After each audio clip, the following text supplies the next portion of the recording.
Muy buenos días, muy buenas tardes. Informe especial del periódico Comunidades Plus en estos días donde estamos conmemorando un nuevo aniversario, el octavo del asesinato del fiscal Nisman.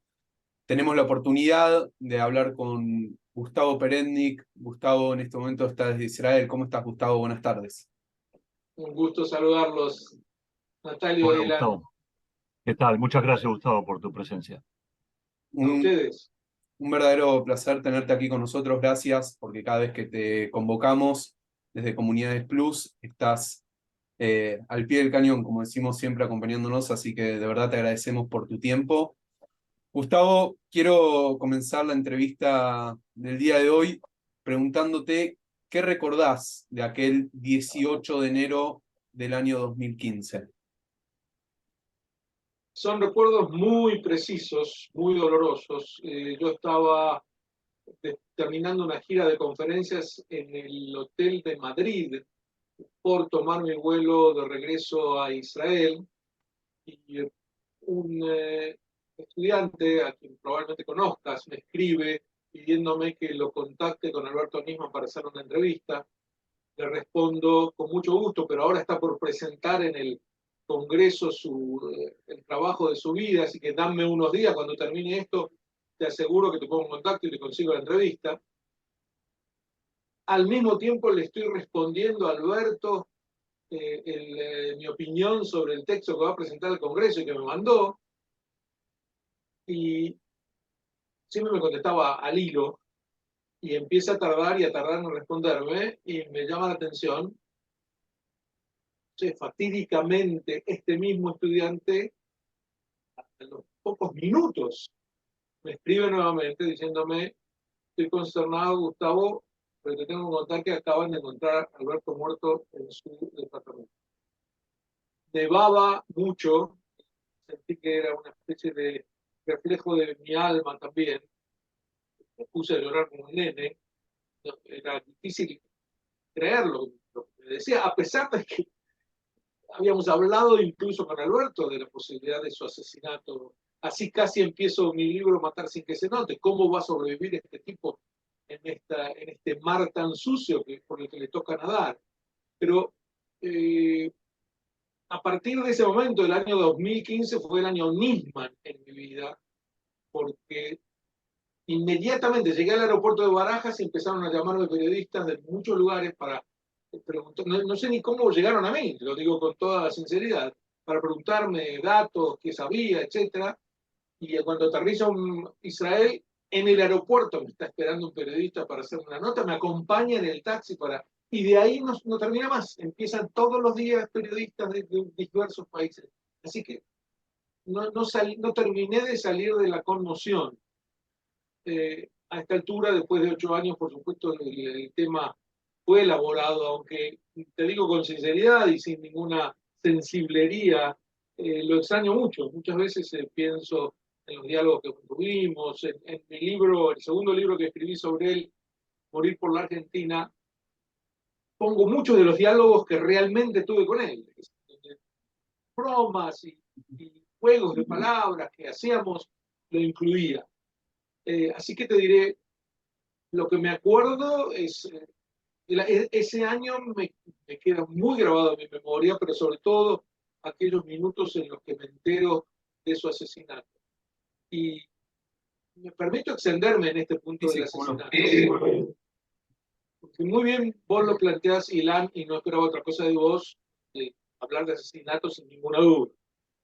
Pero hace pocos días, un personaje siniestro, uno de los más nefastos que tuvo la Argentina, que se llama César Milani, vuelve a intentar a confundir todos. Él que debe ser el que más sabe cómo lo asesinaron a Nisman, pero convencidísimo, porque él estaba a cargo de la protección de Nisman.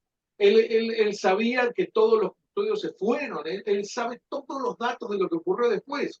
Y sin embargo, como es el vocero de Cristina, y el principal objetivo del gobierno argentino es la impunidad de Cristina, esto lo vengo diciendo desde que el gobierno asumió, Milani como vocero de esa línea vuelve a insistir en el tema de que Nisman se suicidó. Por supuesto, sin ningún argumento.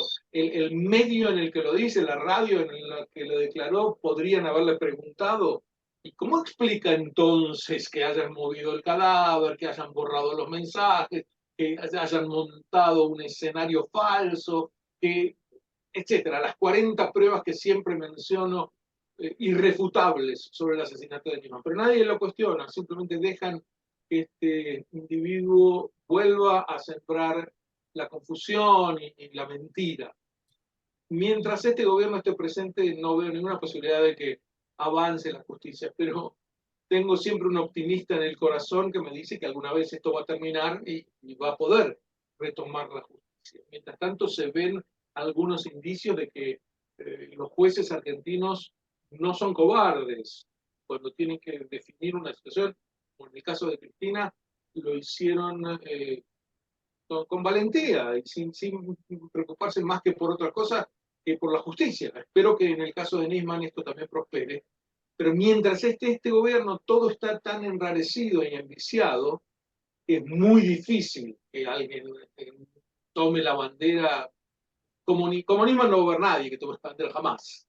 Un individuo que se juega, digamos, hasta los máximos enemigos de Nisman reconocerían que él era un héroe, es decir, estuvo dispuesto a jugarse todo por la verdad en la que él creía. De hecho, No, te interrumpo un segundo para agregar que quienes tuvieron que seguir la labor que Nisman estaba haciendo en la UFIAMIA no fue una sola persona, fueron 3 personas. Y eso también habla a las claras de la capacidad, del trabajo, de lo que estaba haciendo Alberto Nisman.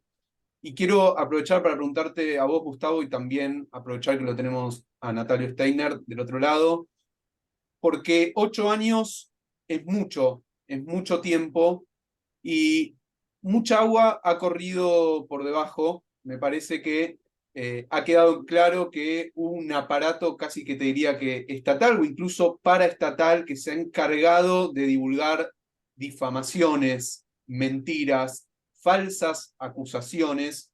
Entonces, me parece que está bueno hacer de este espacio un espacio esclarecedor, si se me permite la palabra, para decir esto se comprobó, esto sucedió, existieron fallas. Digo, ¿qué fue lo que pasó en torno a Alberto Nisman como para decir efectivamente existió un asesinato y no fue un suicidio como se quiso instalar, no era un vago como se quiso instalar y otras tantas cosas en referencia a lo que fue la vida y la obra de Alberto Nisman en la causa AMIA? lo incluiste a Natalio, no sé quién querés que empiece. Si querés, Gustavo, y después Natalio te acompaña seguramente. Bueno, empiezo diciendo que lo de vago es casi una ironía, porque Nisman es lo que habitualmente se llama un workaholic.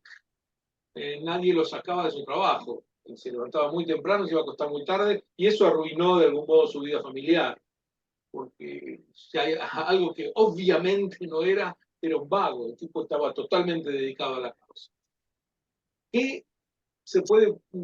¿Cómo se puede demostrar que Nisman fue asesinado? Pero de 1000 maneras. La primera es que la Versa 22 con la que lo mataron deja siempre pólvora en las manos de quien la utiliza, y en las manos de Nisman no había. Además que había sido colocada debajo del hombro izquierdo, Nisman era diestro, y el cuerpo había sido movido, y las fotos que tomó la policía al comienzo no fueron las fotos que después trascendieron del cadáver. Y todos los mensajes se habían borrado de su computadora y de sus celulares. Además de que esos 24 horas lo privaron de toda protección. Todos los guardaespaldas desaparecieron misteriosamente, todos juntos. Una gran casualidad. Y el escenario que montaron después, y la reacción de la presidenta. La presidenta salió vergonzosamente, inmediatamente a decir que está convencida de que fue un asesinato, pero después dijo que no, que había sido un suicidio inducido, y vestida de blanco para transmitir pureza. Y Bernie hace declaraciones que contradicen lo que ella cuenta con cómo fue que le avisaron de la muerte.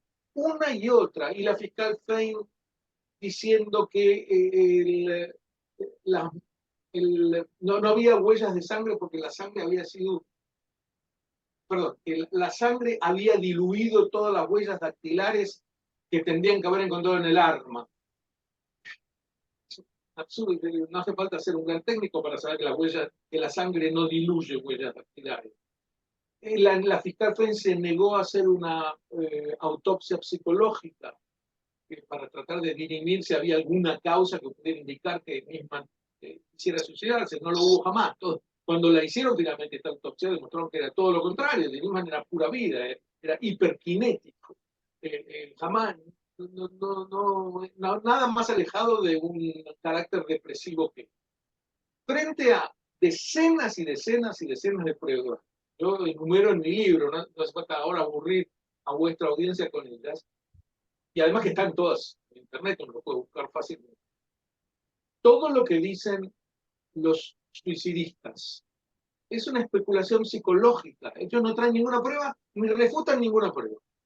Es decir, saltean todas las pruebas que hay demostrando el asesinato de Nisman y simplemente te dicen que como después se enteró que no iba a poder presentar la denuncia como él la había hecho, y bueno, se deprimió y se suicidó. Es tan ridículo, pero es tan ridículo. Y es lo que te dicen permanentemente, no traen más argumentos, no traen argumentos de forenses o argumentos que tengan que ver con la investigación científica de los hechos. No, ellos no se remiten a los hechos. Simplemente se circunscriben a esta interpretación psicológica de que Nisman estaba muy deprimido porque lo abandonaron. Y le echan la culpa a Sciuso de haberlo abandonado. Eso hizo Milani también. Me entero además que Carrió hizo declaraciones muy serias comprometiéndolo a Milani y me alegro por ello porque penetran de algún modo en el mundo político. Ella debe decirse, es una de las que más está comprometida con el caso Nisman y de vez en cuando hace que el caso no sea olvidado. Pero en todo caso, para cerrar, Ilan te diría, la gran mentira del suicidio no es que tiene patitas cortas, no tiene patitas, es un absurdo absoluto. Y la descripción de Nisman como un vago que lo único que quería era gozar de la vida, etc., te la puede contradecir cualquier persona que lo conoció un poco. Natalio. Ilan, yo no quisiera abrumar a la gente con conceptos que comparto plenamente lo que dijo Gustavo respecto a esta pésima investigación, respecto al escenario del crimen completamente y las absurdas argumentaciones de Pablo Dugan en un libro que le mandaron a escribir para elevarlo y darle un cargo después como premio en un canal de televisión. No quisiera entrar en eso, pero sí quisiera que Gustavo, que tenía un contacto tan estrecho con el fiscal Nisman, y que lo conocía como amigo también, hacerte la siguiente presunción, Gustavo. Supongamos por un instante que ese fatídico día en el cual Nisman fue asesinado, Nisman no fue asesinado, y que Nisman se presentaría al día siguiente en el Parlamento argentino y diría lo que diría. ¿Qué escenario verías vos? ¿Qué es lo que él podría llegar a decir que conmovería los cimientos de la política argentina? Lo que dijo. Él no llegó a expresarlo en el Congreso, pero está todo escrito en la denuncia que uno puede leer en Internet. Esa denuncia compromete a Cristina y a sus cómplices, a sus acólitos,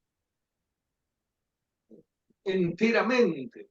Es decir, ellos fueron socios de un complot antiargentino para blanquear a Irán de los atentados a cambio de dinero.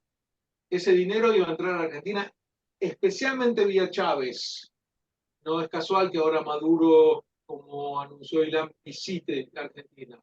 Porque es una cofradía de gente que se llena la boca de que cuánto quiere el pueblo y va a apoyar al pueblo, pero terminan todos multimillonarios. Esto además que no lo niega nadie, que Cristina es multimillonaria, no la niega nadie, que llegó al poder no siendo multimillonaria, sino bastante limitada, tampoco lo niega nadie. Pero no, aparentemente no les importa. Está claro que esta persona se enriqueció ilícitamente mientras estaba en el poder, que aprovechó el poder para enriquecerse y ahora además fue demostrado con uno de los cargos de corrupción.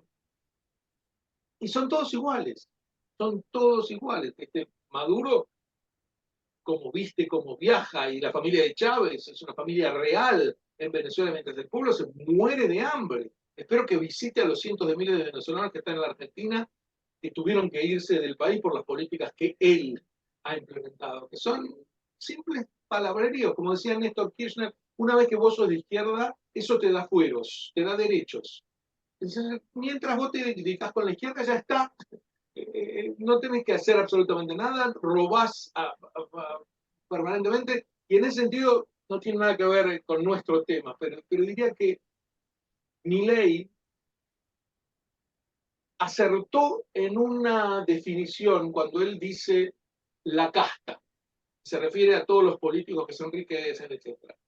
Yo escribí un artículo en la prensa hebrea aquí que se llama ¿En qué acertó el marxismo? Me acuerdo que Ezequiel Finker, mi querido amigo, apenas le dije el título del artículo, me contestó: debe ser bastante breve. Y le contesté: sí, pero ¿en qué se basa este contenido? El marxismo acertó en ver que hay grupos sociales que actúan como grupo defendiendo sus intereses. En donde erró de un modo garrafal es que puso especialmente como ese grupo maligno que defiende sus intereses contra todo el mundo, a los empresarios, que son los que generan la riqueza en la sociedad.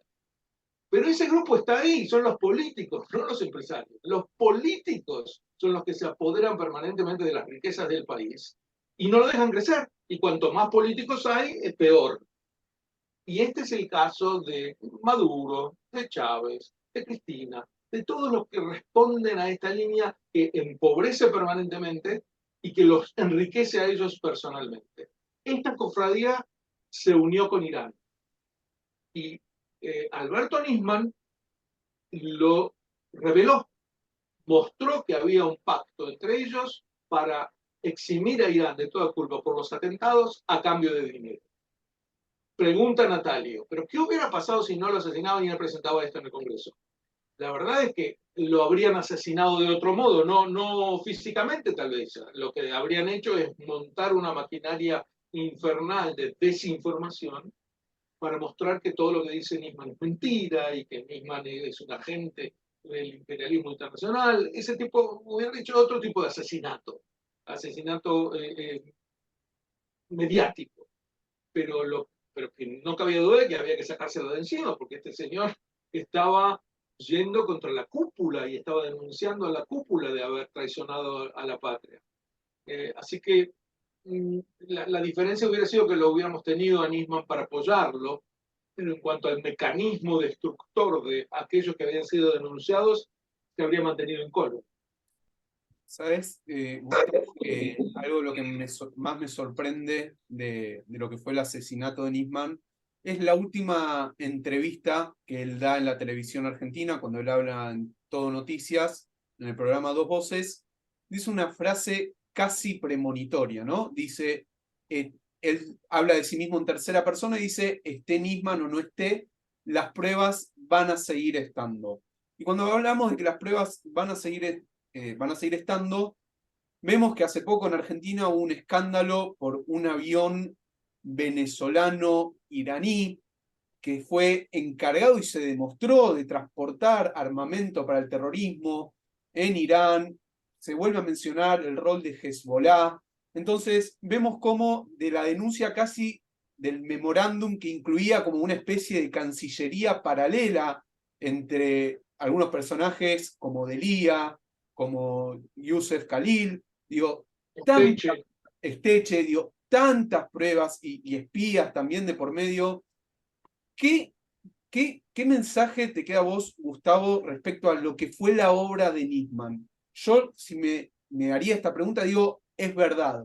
Quedó demostrado en aquel entonces y con el tiempo que todo lo que dijo Nisman en su denuncia era verdad. Traten de ensuciarlo de alguna manera, repartan la cantidad de carteles que repartan por toda la Argentina poniendo fotos íntimas de Nisman.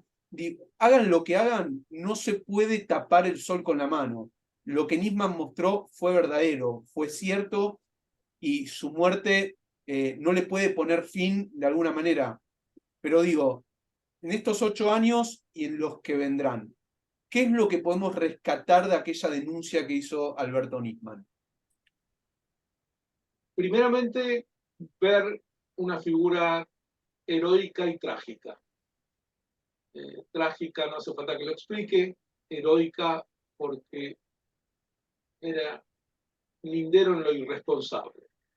Él sabía que estaba permanentemente amenazado, sabía que tenía muchas posibilidades de que lo mataran, lo decía permanentemente, lo dijo en el programa que vos citás.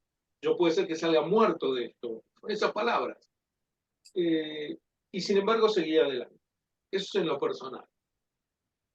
En lo nacional argentino, te diría, el mensaje que queda es que hay un enemigo claro, que es Irán, que es además el enemigo de la civilización occidental, que es el enemigo de los derechos de la mujer y de las minorías, el enemigo de todo lo bueno que ha creado nuestra civilización.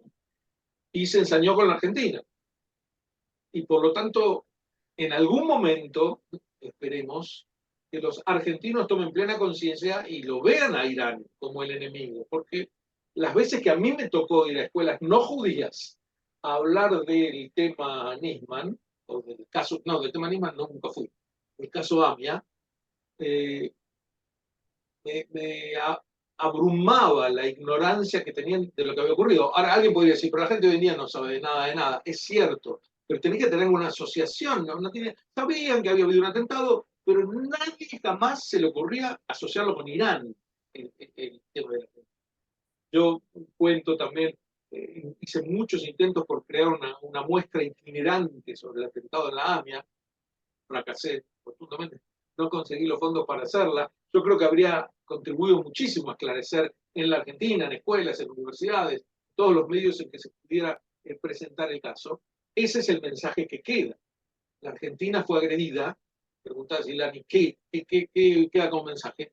Bueno, como parte de Occidente es débil frente a la agresión, pero debería estar de algún modo firmemente defendiendo sus propios derechos y no titubear frente al enemigo. La Argentina ni siquiera ha roto relaciones.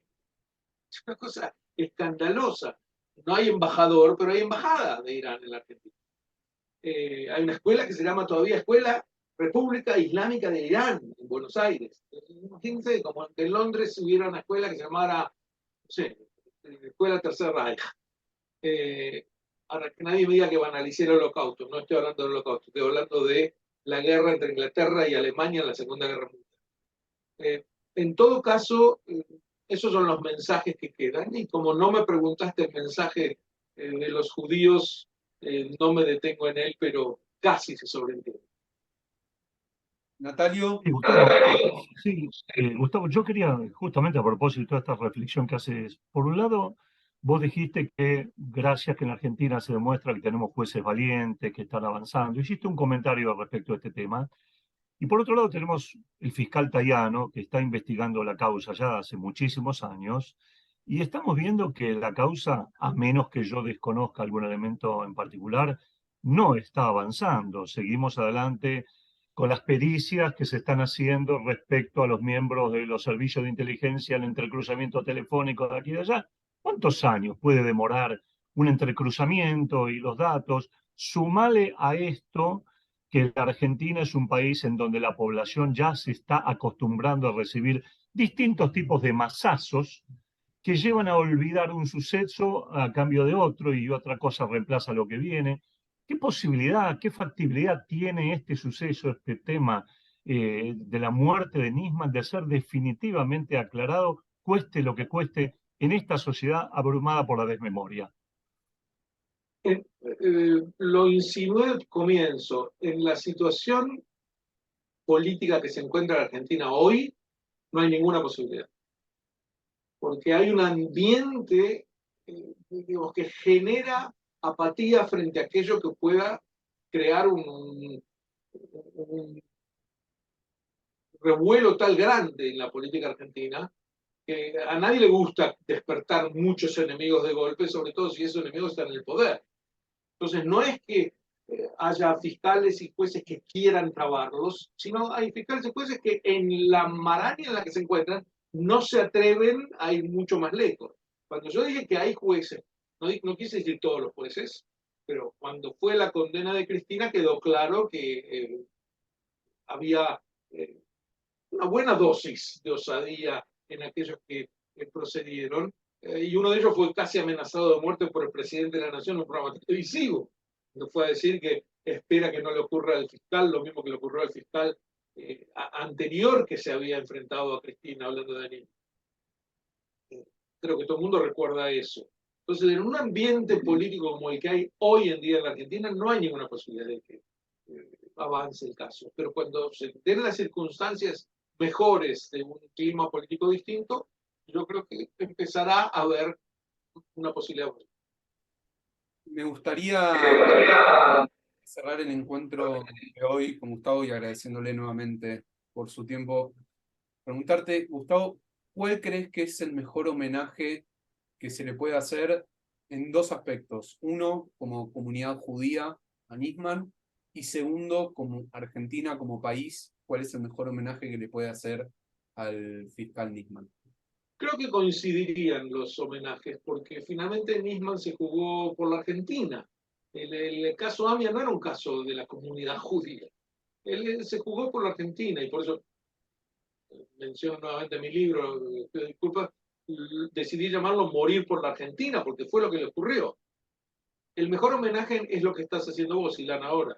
Es no dejar que se olvide el tema, hablar y hablar constantemente, escribir, mostrarlo. Ese es el mejor homenaje, mantener viva su memoria.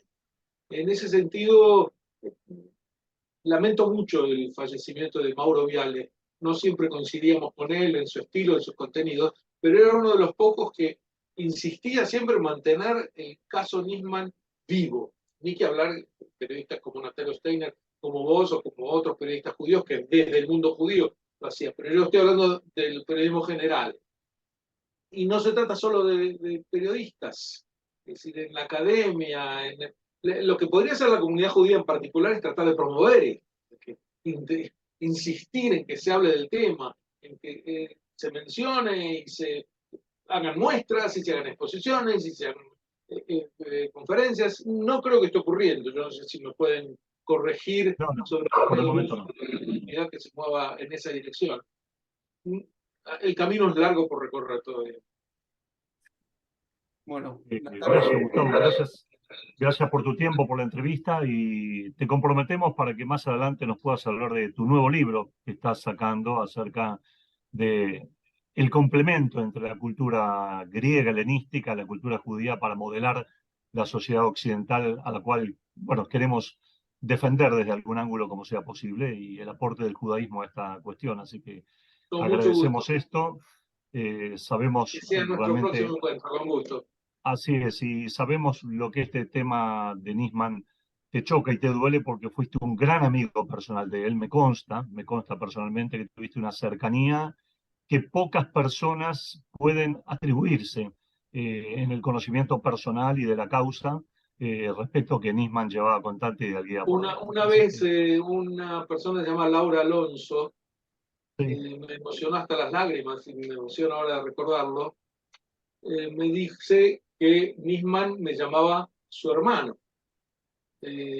A mí no me lo decía, se ve que se lo decía a otras personas. Y me enteré yo después de su muerte, imagínate cuánto me emocionó. Pero sin ninguna duda hoy lo siento así. me gustaría cerrar el encuentro con una frase que es histórica y que yo siento que está muy presente en nuestros días, que dice, Tzedek, Tzedek, Tirdof. Justicia, justicia perseguirás, y además de perseguirla, demandamos justicia por Alberto Nisman, por las víctimas del atentado a la AMIA, por las víctimas también porque estamos próximos en 2 meses, a las víctimas del atentado a la Embajada de Israel en Argentina. Hay mucha justicia para perseguir y también para demandar. Así que gracias, Gustavo, por acompañarnos y será hasta la próxima. Nos vemos. gracias, un placer, ¿eh? Gracias, Gustavo. Hasta pronto. En mejores Sí, gracias. circunstancias, por supuesto. Gracias.